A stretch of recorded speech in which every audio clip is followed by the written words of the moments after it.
Pourquoi les fake news sur la planète Mars ont autant de succès? Avec l'arrivée de la sonde de la NASA Perseverance le 18 février sur Mars, on a eu droit à toute une série de fakes, fausses photos, fausses vidéos, faux extraits sonores, pourtant partagés des centaines de milliers de fois. Par exemple, cette vidéo où on a eu une vue du paysage martien avec 7 extraits sonores.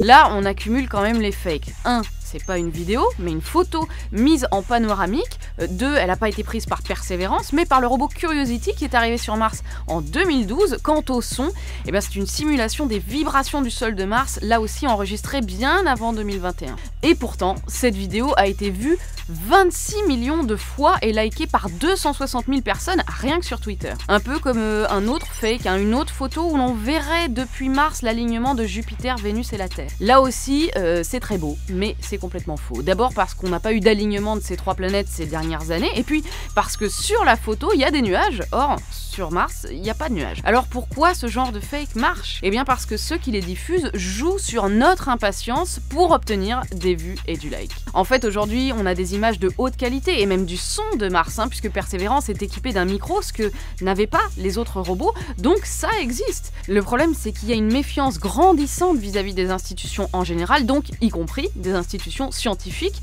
méfiance qui fait qu'on peut avoir tendance à privilégier une vidéo ou une image sans source parce qu'elle est likée par des centaines de milliers de personnes plutôt que d'aller vérifier sur le compte de la NASA si la même vidéo a été publiée. En fait, en gros, on va préférer retweeter Anonymous 323 plutôt que la NASA. D'ailleurs, la vidéo officielle de l'arrivée sur le sol martien du robot Perseverance, publiée par la NASA, a été vue 470 000 fois sur Twitter contre 26 millions de fois pour la fausse vidéo. Pareil pour le vrai son du vent sur Mars capté ce week-end et diffusé par la NASA, il a eu que 22 000 likes contre 260 000 pour le faux son. Donc rappelons la base, pour éviter les désillusions, il faut toujours prendre 1 minute pour regarder la source. Là, en l'occurrence, il faut préférer les comptes de la NASA à Anonymous 323.